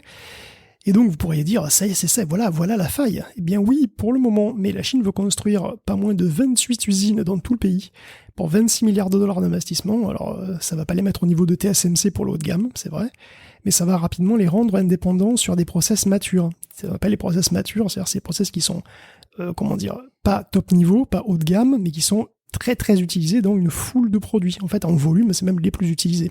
Donc c'est ceux qu'on retrouve dans l'électroménager, dans les voitures, dans l'Internet des objets, dans les gadgets un petit peu secondaires, etc. Et donc les usines prévues couvrent tous les secteurs d'ailleurs, analogiques, les GAN, tous les senseurs, les MEMS, l'électronique de puissance aussi. Et donc, si en 2024, un GPU top moumoute ne va certainement pas pouvoir être construit en Chine, il y a quand même un nombre impressionnant de produits et d'équipements qui vont être conçus de A à Z en Chine. Donc une guerre froide qui, pour le moment, ne fait qu'accélérer le développement chinois. Et c'était presque, j'ai l'impression, une des premières hypothèses que tu avais formulées, je me rappelle, quand on avait commencé à voir se dessiner cette guerre commerciale. Donc c'est intéressant là aussi de le voir se concrétiser, et en tout cas se faire mesurer par des chiffres. Eh ben écoute, je vous invite, vous qui écoutez le podcast, si vous l'avez pas déjà fait, au moins une fois dans votre vie, c'est important, faut avoir fait cet objectif-là au moins une fois dans sa vie, allez lire les notes d'émission de Tech Café, du podcast, et vous comprenez encore mieux l'enchaînement des rubriques et surtout regardez bien les intitulés des rubriques. Je suis toujours émerveillé par la créativité, la plume de Guillaume Foggiaspala à ce sujet. On passe à une rubrique un peu plus matérielle. On le disait tout à l'heure. On mentionnait en tout cas ARM et le rachat par Nvidia il y a de ça encore quelques minutes et puis on en parle de toute façon assez régulièrement. Figurez-vous qu'il y a quelqu'un qui s'est exprimé pour dire que contrairement à ce qu'on disait dans les derniers épisodes, à savoir que ça sentait peut-être le sapin, bon, il est plus enthousiaste et surtout peut-être même que Nvidia qui rachète ARM, ce serait peut-être la meilleure chose qui pourrait leur arriver, Guillaume. Mais bien sûr. Non, évidemment, c'est un gros deal. On a dit c'était 40 milliards de dollars. L'ampleur du deal fait peur, parce qu'il y a quand même deux géants, ARM et Nvidia, qui fusionneraient. C'est un moitié de Blizzard Activision. Maintenant, ça y est, on va tout comparer avec Blizzard Activision, ça va être formidable. Donc ouais, enfin bon, en tout cas, ça donne une entité qui sera encore plus puissante que chacune des deux parties. Ça interpelle les autorités de la concurrence, celle d'Angleterre précisément, qui gèle pour le moment le rachat, le temps d'enquêter. Alors comme tout le monde utilise ARM, Nvidia lui-même ainsi que ses concurrents, c'est vrai que s'il possédait ARM, il aurait la possibilité de s'avantager par rapport aux concurrents, puisqu'ils se retrouvaient dans la position de leur vendre des technologies dont ils ont vitalement besoin. Bon, sur cette base, les Anglais sont pas chauds pour autoriser la vente, mais Nvidia a un autre argumentaire qui revient à dire « je le fais pas pour moi, je le fais pour lui, et je le fais pour vous ». Pour la noblesse du geste. Et précisément, il dit que ARM appartient à SoftBank qui désire le vendre de toute façon. Donc si Nvidia ne le rachète pas, c'est des fonds d'investissement qui le feront, et comme on les connaît, ils vont demander le plus de rentabilité possible, et ça va pas encourager l'innovation et la prise de risque. Alors que lui, Nvidia, il est déjà rentable. Il veut au contraire mettre en synergie les forces créatrices des deux entreprises pour permettre au meilleur d'émerger et tirer toute l'industrie vers le haut. Oui. Derrière la com, c'est convaincant, en fait. Mais technico-commercial, c'est un métier, hein, qu'est-ce que tu crois? Pas déconner. Donc, d'autre part, Nvidia dit aussi que s'il commence à déconner avec ses clients, en ayant ARM sous le coude, à essayer de leur faire à l'envers, ils vont juste aller voir ailleurs. Chez Intel, par exemple, qui met les bouchées doubles en ce moment. Et lui, Nvidia, en fait, il perdrait des clients, de l'argent, ça a aucun intérêt. On verra si l'argumentaire porte chez la CM1, qui sont d'ordinaire zéro tracas, zéro blabla. Ah non, c'est pas eux, pardon, j'ai désolé. Ouais, je sais, ils ont changé il y a 10 ans déjà, mais... C'est pas très bon, ça. Désolé. Je la valide pas. Mais c'était bon pour le geste, là aussi. C'est un sujet, là aussi, à surveiller, Baptiste, le rachat de ARM. Moi, j'avais vraiment l'impression que c'était parti pour ne pas se faire, du coup. Mais bon, on verra ce que ça donne. Je sais pas si ça t'inspire, Baptiste. Dur de faire des paris, enfin, on en parlait déjà il y a longtemps. Il y a longtemps. Oh, il y a au moins un an, du ouais, coup. il y a au moins un an. Ça s'est toujours pas fait, donc... Écoute, je parierai pas. Disons, je parierai pas d'argent ni d'un côté ni de l'autre. Mais comme Jensun le dirait peut-être, c'est il faut laisser le temps au vin pour se faire le bon vin de se construire. Il faut laisser. Et pour libérer les forces créatrices. Oh oui, c'est très important. Mais très convaincante la prise de position. Intel, Guillaume, qui redouble ses efforts. Hein. C'est quelque chose d'assez récurrent dans Tech Café qu'on dit dans les derniers épisodes. De toute façon, en ce moment, le monde des semi-conducteurs, c'est comme un gros combat de catch. Voilà, t'as des mecs monstrueux qui font rouler les pectoraux, qui se font des prises de malade avec des bras gros comme 2 fois mes cuisses. Oh. À gauche, j'ai Intel, le géant bleu, l'ogre de Santa Clara. Elles sont énormes. Bon, l'ogre de Santa Clara, il a été blessé quand même à la dernière saison, mais il revient avec une grosse prise classique, les investissements massifs et les usines géantes. Et donc, paf, bientôt une usine de 20 milliards en noyau, sans doute près de New Albany. Une usine grande comme une petite ville. Mais bon, on se ramollit pas. Au passage, il met les doigts dans les yeux d'Apple. Le petit nouveau, hein, c'est le maraîcher sexy de Cupertino, là, tout en bronzage californien, qui vient de se lancer dans le combat lui aussi, mais Intel est sans pitié, puisqu'il vient de lui rafler un ingénieur de premier plan qui s'appelle Jeff Wilcox. Eh oui, c'est vrai, celui-là même qui a conduit Apple à se lancer dans l'arène de la fabrication des puces maison. Donc Jeff est désormais passé chez Intel, où il va diriger le design de puces. Bon, évidemment, c'est son cœur de métier, quoi. Alors, c'est pas une fatalité, mais c'est un coup bas, et pourtant l'arbitre laisse passer sans problème. Il faut dire qu'il en a vu d'autres, puisque Microsoft lui-même, le colosse de Redmond, a fait la même chose avec Mike Filippo, pareil, un architecte des CPU. On peut dire que les anciens sont pas tendres avec les nouveaux combattants, mais c'est normal, parce que dans l'arène, il n'y a pas de sentiment, c'est le combat, c'est la guerre. Microsoft et Intel sont dans le même camp, donc ce sont des faces. Apple aussi d'ailleurs, tous sans le montrer, il suit à grosses gouttes devant le plus puissant et impitoyable des Hills. On n'a jamais connu plus puissant le dragon de feu infernal qui brûle, TSMC.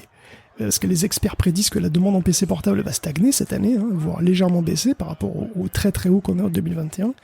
Mais le dragon, il s'en fout. Voilà, il va faire une soumission à Intel à coût de 44 milliards d'investissements cette année contre 30 l'an dernier, et une quinzaine seulement en 2019.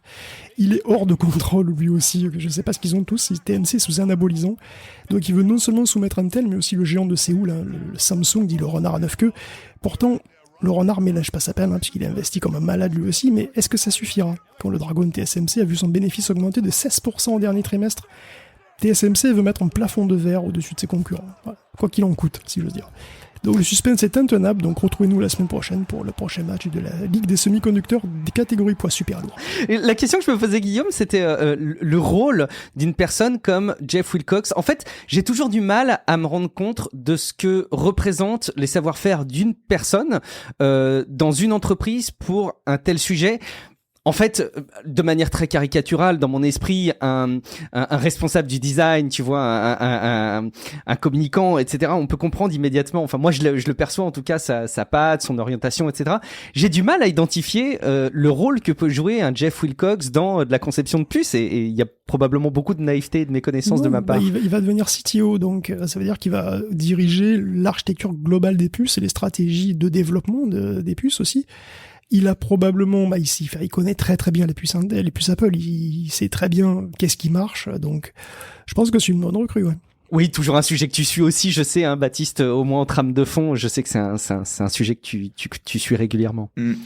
Ouais, clairement, mais c'est vachement intéressant parce que un peu comme le jeu vidéo finalement, les semi-conducteurs ils sont vraiment dans une phase de transformation, notamment pour Intel où il y a d'un côté la pression du capital, juste d'arriver à investir autant que TSMC, et de l'autre côté aussi la pression technologique parce qu'il y a vraiment je pense, on en a déjà parlé souvent, mais la séparation entre la partie fabrication des puces de chez Intel et du design où maintenant maintenant leurs puces, les processeurs Intel sont gravés par TSMC pendant les prochaines années parce qu'ils ont pas, étant donné que leur capacité de fabrication est à la traîne, du coup ils vont aller demander à TSMC, et ça demande non seulement un changement en interne de mentalité, mais aussi, et je disais ça aujourd'hui, tout nouveau des nouveaux outils, parce que le faire fabriquer ces puces par quelqu'un d'autre, ça demande d'avoir toute une stack d'outils de conception qui sont vachement différents, et en fait c'est aussi ça que Intel il court après finalement, c'est à la fois cette partie capitale, créer des nouvelles usines, et ça c'est pas évident, et de l'autre côté de changer la façon dont l'entreprise fonctionne, à utiliser des standards, des outils ouverts que le reste de l'industrie utilise.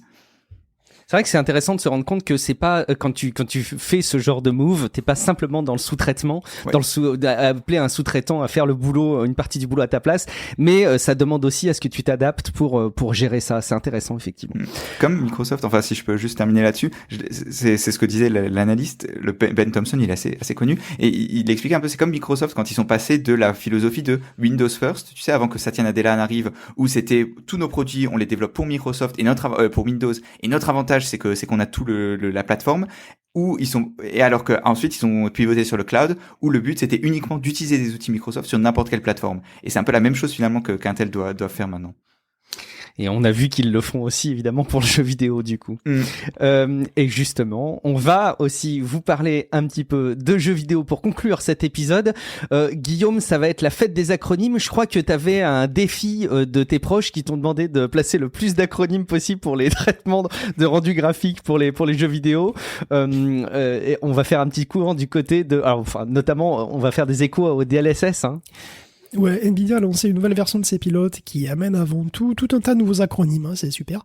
Donc le premier c'est le DLDSR. Attention, tenez-vous bien, c'est le Deep Learning Dynamic Super Resolution.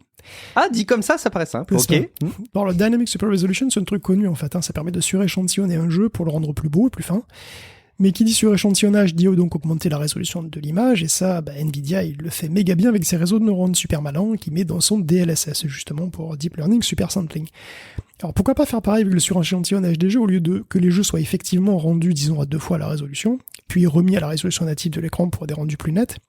Bon, on rend le jeu à 1,5 fois, donc voilà, et puis ensuite on utilise l'algorithme de Deep Learning pour passer à 2 fois, et puis après on revient à la résolution native. Donc le résultat c'est le même, ou quasiment c'est imperceptible, mais le rendu se fait sur 1,5 fois plus de points au lieu de 2 fois. Donc vous avez un suréchantillonnage moins cher. Et bon, mais pas que ça. GeForce Experience vous offre encore plus d'acronymes avec le SSAO, le SRTGI, et voilà, alors SSAO, SRTGI... Ça devient difficilement radiophonique, là.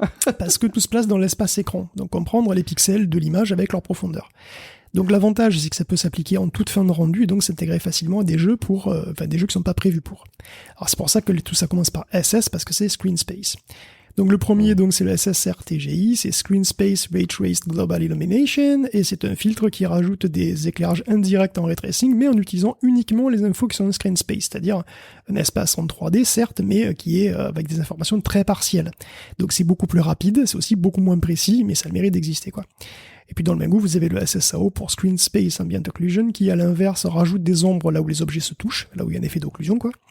Et on a aussi le DDoF, donc le Dynamic Depth of Field, qui est un effet de profondeur de champ. Voilà. Donc ces filtres, on les doit au modeur Marty McFly, qui est l'odeur du très célèbre Reshade. Je sais pas, les connaisseurs apprécieront. Donc ils ont le bon goût d'être applicables sur des vieux titres aussi, donc ça veut dire que tu peux améliorer facilement le look de jeux qui sont un petit peu anciens sans forcément en plus mettre le feu à ta GeForce. Tant mieux, c'est malin, hein, cette exploitation comme ça de ressources en jeux vidéo pour les améliorer au goût du temps et au goût des nouvelles technologies. Un petit mot, évidemment, c'est important, autour des NFT, et il me semblait avoir entendu, Guillaume, avoir entendu dans des précédents épisodes que non, Sega n'irait pas sur ce terrain-là. Qu'apprends-je dans cet épisode, Guillaume? Oui, petit follow-up, je disais la semaine dernière tout le bien que je pensais des NFT de Konami sur Castlevania, et alors c'était une enchère, donc elle est terminée. Et donc combien ça lui a rapporté? Et alors je fais pas de juste prix, puisque vous avez évidemment les chiffres, hein, c'est $162 000. Enfin, son équivalent en Ether. Donc oui, c'est un succès, à 160 000 balles pour 14 gifs et vidéos, ils auraient quand même eu tort de s'en priver. Alors ce qui est hallucinant d'ailleurs, c'est le prix moyen des articles, du coup, hein, c'est $12 000 en moyenne, et jusqu'à 26 000 pour la carte du premier épisode sur NES. Alors mieux, s'ils sont revendus, Konami peut palper 10% du prix de revente. Alors, je sais que vous vous attendez peut-être à ce que je m'énerve. En fait, non. Déjà, mon cœur s'est endurci et mes larmes se sont asséchées, et c'est mieux comme ça. Fait du yoga. Des NFT, on va en bouffer à toutes les sauces cette année. Sega, donc, effectivement, qui se tâtait la semaine dernière, il vient de déposer un logo pour la marque, hein, genre, ils ont vu le butin de Konami, ils ont dit, écoute, Jean-Mi, vas-y, fais péter un logo viteuf, parce qu'on va pas rater ça. C'est évident que tout le monde va s'y mettre. Ça coûte que dalle.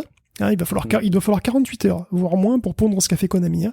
Donc la rentabilité horaire, je te dis pas, elle est nickel. Donc ce genre d'initiative ne concerne non plus finalement pas les joueurs, parce que c'est pas un jeu, hein, c'est pas une partie de jeu, c'est pas des niveaux, c'est rien. Et puis surtout, les niveaux de prix sont hors de portée de toute façon.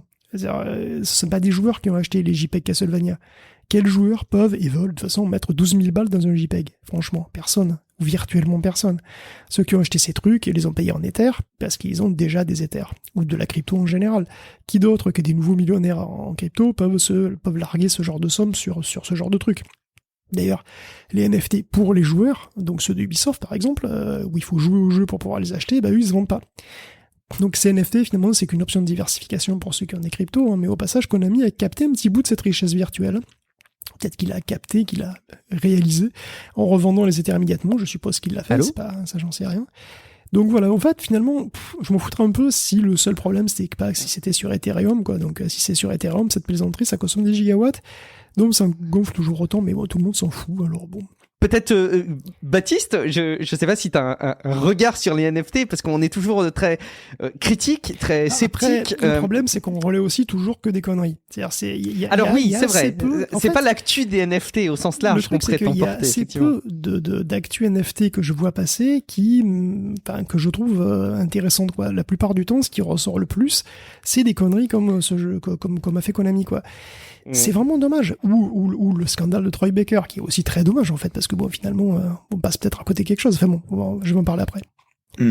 Non, je suis d'accord. Enfin, j'ai un peu perdu la foi, je dois dire. Au début, non, mais c'est vrai. Au début, tu te dis ouais, ça va être cool. Il y a des idées, des choses qui sont possibles. Et puis après, le souci, c'est que il y a tellement de. En fait, c'est ça le souci, c'est qu'il y a tellement d'argent à se faire que ce que t'entends, c'est ce qui fait de l'argent, et ce qui fait de l'argent en général, c'est ce qui est pas très intéressant, parce qu'on est dans une phase où ce qui est vraiment nouveau en fait, c'est les choses dans lesquelles les gens n'investissent pas. Et ouais, du coup, c'est beaucoup de bruit et. Ouais, un peu triste. C'est difficile, mais promis, on continue à en parler, ne serait-ce que parce que il y a un côté rigolo à en parler, peut-être un peu désespérant, mais aussi un peu rigolo. C'est un peu une forme de signature, mais aussi parce qu'on n'est pas à l'abri, encore une fois, d'ouvrir les yeux sur quelque chose. Donc n'hésitez pas évidemment à nous partager des éléments pertinents. Guillaume, toujours sur les NFT. Oui, Troy Baker. Donc Troy Baker, tout le monde le connaît, tout le monde défaille en entendant sa voix virile dans un nombre incalculable de jeux, et presque autant de blockbusters, hein, mais personne n'est à l'abri d'un faux pas. C'est pas toujours facile de choisir ses partenaires commerciaux comme il faut. Donc là, il aurait pu se douter d'ailleurs que c'était un petit peu casse-gueule, parce que bon, Troy est une voix, il a fait la promotion sur Twitter d'une boîte qui veut créer des NFT sur des voix. Bon, comme ça va être très souvent le cas cette année, préparez-vous, hein, la boîte en question fait exactement la même chose qu'une autre, mais il rajoute soit VERS, soit NFT dans son nom, soit les deux. Et donc là, on a VoiceVerse. Les deux, c'est un bon combo. NFT. Hein. Ouais. VoiceVerse NFT, on a un carton plein. Ah, c'est quand même pas mal. Et donc, cette boîte veut créer des clones de voix célèbres en mettant un NFT dessus. Bon, cloner des voix avec de l'IA, c'est déjà fait par une demi-douzaine d'autres boîtes. Hein. On en a même parlé ici. Il y en a Resemble AI, Voice AI et 15 AI. Donc, VoiceVerse NFT vole tout simplement la technologie. Le propriétaire de 15 AI, il n'est pas content du tout. Comme toujours, même avant que la supercherie soit découverte, les NFT ont provoqué des réactions très négatives, puisque l'aspect opportuniste de l'affaire était quand même un petit peu trop visible. Bon, là encore, c'est dommage, parce que, je veux dire, encore une fois, on va le répéter, j'ai déjà dit plein de fois, mais c'est vrai que, évidemment, si tu veux, comme qu'à chaque fois, enfin, très souvent quand je parle des NFT, c'est des conneries, donc j'ai l'air de m'énerver dessus, mais en fait, un NFT, je veux dire, je suis pas contre les NFT, ce serait contre, je sais pas, ce serait contre comme être contre les post-it, tu vois. C'est débile d'être contre les post-it. Je déteste les post-it. Non. Les post-it, ça dépend où tu les mets, ça dépend de ce que tu écris, ça dépend pourquoi tu t'en sers. Là, c'est un peu pareil. Bon, mon image est sans doute mauvaise, mais Non, je la trouve très bonne au contraire. C'est un NFT, oui, un NFT, c'est un smart contract sur une blockchain qui peut servir à, oui, qui peut effectivement servir à plein de trucs, parce que c'est hyper général. Tu peux mettre tout ce que tu veux dedans, et donc un NFT, il peut être très utile, comme il peut être complètement vide. Et le truc, c'est que il suffit de trouver des applications qui soient intéressantes quoi dessus. Et c'est vrai que pour l'instant, il n'y en a pas des masses. Alors, VoiceVerse NFT, pour le coup, sur le concept de VoiceVerse NFT, le fait qu'ils évoluent la technologie, évidemment, c'est un scandale, mais le fait qu'ils veuillent utiliser des NFT pour faire des certificats d'authenticité sur des voix, moi, j'en veux en savoir plus, en fait, parce que je sais pas exactement comment ils comptaient s'y prendre, parce que faire un profil de voix, avec un modèle IA, ça demande du calcul, ça demande des données aussi, tu vois. Donc les données, tu les mets où? Parce que ton profil de voix, si tu veux le mettre sur la blockchain, ça va prendre de la place. Est-ce que ça sera suffisant? Est-ce qu'on peut le faire? C'est pas clair. Peut-être que oui, peut-être que non, je sais pas, tu vois, c'est pas très clair. Donc s'il n'y a pas le profil de voix dans le NFT, tu le mets où? C'est encore un NFT avec une URL dedans, tu vois, comment ça marche? Donc ça aurait été bien en fait qu'il y ait un petit peu plus d'infos sur comment ça fonctionne en fait et voir si c'était vraiment intéressant, s'il y avait vraiment du potentiel au-delà du scandale. Le nom donne un indicateur, mais je vous laisserai juger. Puis après, VoiceVerse NFT, c'est pas possible. Toujours pareil, hein, Baptiste, tu réagis quand tu veux, mais je pense d'ailleurs, Baptiste, tu n'as jamais eu l'occasion, je pense, de tester Second Life. Tu es trop jeune pour ça, Baptiste. Non, Second Life, ça fait partie de ces choses, tu sais, les références que beaucoup de gens utilisent et que je connais que comme une référence à quelque chose, tu vois. Ah, genre, à chaque fois qu'on parle de trucs un peu monde virtuel et tout, c'est comme Second Life, et je suis là, ouais, ok, c'est comme Second Life, si vous le voulez. Ouais, alors il faut une dose de repères historiques. Effectivement, tu les as pas vécus. Alors moi, j'ai pas passé mon temps dans Second Life, mais ça fait partie des trucs quand même que j'avais expérimenté, que j'avais utilisé, pas longtemps, mais bon. Et peut-être que quand on dit justement l'image du métaverse, ah oui, c'est comme Second Life. Eh ben justement, Guillaume. Ouais. Oui, métaverse. Non, métaverse. Mon introduction était éloignée. Non, pas du tout. Métaverse, tout ça, évidemment. Donc, évidemment, métaverse oblige. Linden Labs retrouve son papa, qui s'appelle Philip Rosedale, puisqu'il revient, il revient comme conseiller stratégique. Donc, il était parti fonder une autre boîte qui s'appelle High Fidelity, et qui avait, il avait commencé à s'éloigner du projet Second Life vers 2009. Et donc là, il revient après avoir fondé des tas de trucs. Alors, à la clé, de l'argent frais pour Linden Labs et des brevets. Donc High Fidelity a fait de la VR au début de la hype en fait, vers 2014. Et puis après, on se souvient, il y a eu le grosse courbe de la hype, croissance assez molle. Donc ils se sont réorientés et d'ailleurs dans l'article, j'ai aussi découvert Sansar. Alors Sansar, ça a été lancé par Linden il y a 4 ou 5 ans et c'est ni plus ni moins que Second Life en VR en fait. Donc en 2019, tu pouvais déjà aller dans un café Hello Kitty avec d'autres gens en VR, sans souci. Et là, je me dis, mais en fait, Facebook, il lui reste quoi? Je comprends pas. Les utilisateurs. Donc voilà, VR mis à part, Linden Labs veut profiter pour croître en fait, pour faire croître Second Life avec et sans VR. Donc le but c'est de porter Second Life sur mobile avec des options sympas et finalement c'est vrai que ce sera certainement plus efficace pour augmenter sa base d'utilisateurs que de requérir un casque, ça c'est sûr. C'est certain. Et puis on va clore cette rubrique. Jeux vidéo, c'était pas pur et dur du jeu vidéo, hein, vous l'avez compris, mais ça tournait autour du jeu vidéo et de l'expérience vidéoludique. Mais là, on revient les deux pieds dedans avec Fortnite qui lui-même revient sur iOS. Mais oui, enfin, si vous aimez jouer à Fortnite et que vous êtes absolument vissé à votre iPhone, vous êtes malheureux parce qu'il y a plus Fortnite de Epic qui s'est fait bannir de l'App Store. Mais il y a enfin une solution, enfin bientôt, enfin peut-être Guillaume. Mais oui, on a parlé beaucoup de jeux vidéo à chaud, je crois que c'est un des C'est vrai, un des ça épisodes où on a le compense. plus parlé de jeux vidéo en fait. Mais bon, voilà. Effectivement, Fortnite arrive sur GeForce Now et ça veut dire qu'on peut jouer à Fortnite avec n'importe quelle patate en streaming, y compris l'iPhone. Et oui, Safari permettra bientôt de streamer Fortnite chez Apple, malgré la grosse dispute avec Epic, qui dure depuis presque 2 ans maintenant. Donc voilà, pour l'instant c'est une bêta fermée, ça devrait arriver bientôt pour tous. GeForce Now est gratuit dans son offre de base, je le rappelle, avec des sessions d'1 heure de jeu maximum, et avec de l'attente aussi, du coup, puisque pour avoir un accès prioritaire au serveur, ça coûte 8,33€ par mois, et pour ce prix, tu as une RTX déjà et du 1080p. Si tu veux du 1440 et une 3080, par contre, c'est 16€ par mois. Cet Je trouve épisode n'est que pas c'est- sponsorisé par Nvidia, je le précise. comme aucun Parce que des c'est vrai que épisodes. Effectivement. Ça fait Et cher le c'est ban marrant. d'Apple quand même. Ouais, c'est vrai. T'as raison, c'est vrai.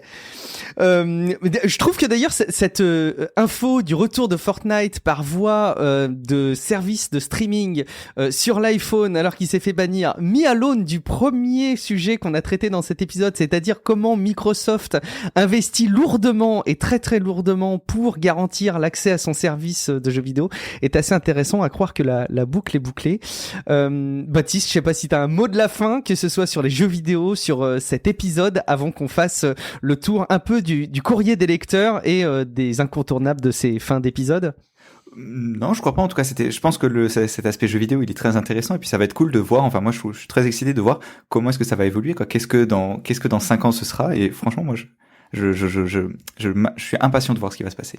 J'ai longtemps été, petite confidence personnelle qui vaut ce qu'elle vaut, mais j'ai longtemps été, alors enfin le jeu vidéo évidemment ça m'a habité depuis petit, j'ai jamais été un énorme joueur, sauf quand j'ai passé à peu près 80% de mes journées sur World of Warcraft, mais heureusement je me suis soigné, mais j'ai mis énormément de temps à me rendre compte, et c'est Guillaume Poggiaspala en préparant les émissions de Tech Café qui m'a fait m'en rendre compte, j'ai mis vachement de temps à me rendre compte à quel point le jeu vidéo était un marqueur important pour comprendre la tech, d'une part parce que c'est les jeux vidéo qui contribuent à faire progresser la puissance de l'informatique. Inversement, la puissance de l'informatique amène à des nouveautés dans les jeux vidéo. Et on voit encore une fois aujourd'hui à quel point ça prend une dimension supplémentaire dans les acquisitions et dans les accès aux services. Donc c'est intéressant de suivre à chaque fois les jeux vidéo dans les podcasts tech, dans l'infotech en général. Un petit mot du coup, quelques petits retours rapides. Donc on a eu un retour de Manu qui parlait de Analog Pocket, Guillaume, que tu avais relayé dans le précédent épisode, dans la rubrique là aussi jeux vidéo, et qui corrigeait, donc c'était cette machine qui permettait de faire tourner virtuellement plein de trucs avec une restitution graphique de l'écran qui vous promettait une expérience digne des premières consoles, des premières Game Boy, etc. Et il précisait qu'on pouvait faire tourner absolument. Il disait qu'on peut faire tourner les jeux Game Boy Advance sans problème dessus et que c'était pas limité à la Game Boy et à la Game Boy Color. Donc voilà, une précision qui nécessitait d'être faite. Mais tout à fait.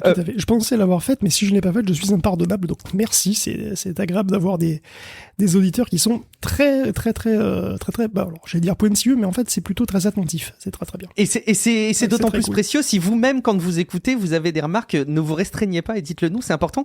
Il y a aussi Emric qui a déposé un commentaire qui rebondissait sur le Samsung Freestyle Pico Projector, donc là le projecteur qu'on avait mentionné comme étant un élément assez phare du CES, où en fait il nous a posté une vidéo que vous pouvez aller voir qui montre, alors c'est une personne qui suit vachement cette actualité-là et qui montre à quel point ce produit est hyper cher pour ce qu'il fait et que vous trouverez au moins aussi bien ailleurs pour moins cher. Ça paraît trivial de le dire comme ça parce qu'on a l'impression qu'on peut le dire pour plein de produits qui sortent, mais là c'est vraiment marquant de comprendre pourquoi avec les différentes caractéristiques qui vont bien. Et surtout, il est beaucoup trop sombre. La résolution est faible, il est très sombre en plus. Il n'y a pas assez de luminosité et il est très cher. Et enfin, on a une personne que j'ai contactée au sujet de la numérisation à très très haute définition là du tableau de Rembrandt. Donc Cyril Press, je pense que c'est quelqu'un qu'on refera intervenir peut-être dans un Tech Café week-end. Mais il disait à quel point il fallait peut-être pas se baser que sur le gros chiffre, notamment de la part des journalistes qui relaient ce genre de choses, et qu'il faut aller creuser un petit peu derrière parce qu'il y a de la restitution qui peut être beaucoup plus qualitative, avec lui des restitutions pour le même tableau qu'il aurait pu faire, et on voit son travail sur certaines livraisons qu'il peut faire de plus de 2 térapixels, donc 2000 gigapixels de bien meilleure qualité, et qu'il l'aurait fait en une semaine et pas en plusieurs mois. Donc c'est toujours marrant de mettre parfois les infos tech qu'on a en perspective d'autres connaissances. Merci beaucoup de nous avoir écoutés. Merci beaucoup. Si vous avez des réactions à faire sur cet épisode, n'hésitez pas. Vous pouvez les faire sur techcafé.fr dans les commentaires ou sur les réseaux sociaux. Et vous pouvez aussi nous solliciter, peut-être individuellement, les uns les autres. Baptiste, merci évidemment beaucoup d'avoir consacré un petit peu de temps ce soir à Tech Café, parce que d'habitude c'est Niptech, mais je sais que cette semaine tu es libéré d'une session Niptech, donc j'en ai profité pour te convier et venir intervenir à nos côtés. Est-ce que tu peux justement nous rappeler où est-ce qu'on peut te retrouver? Ben oui, comme tu l'as dit, sur niptech.com, c'est là où vous trouvez le podcast, ou n'importe quelle bonne app de podcast. Si vous avez Tech Café, vous devriez trouver Niptech. Et moi, mon Twitter handle personnel, c'est @bfreydt, F-R-E-Y-D-T. Mais c'est pas, disons que je suis pas très actif sur Twitter.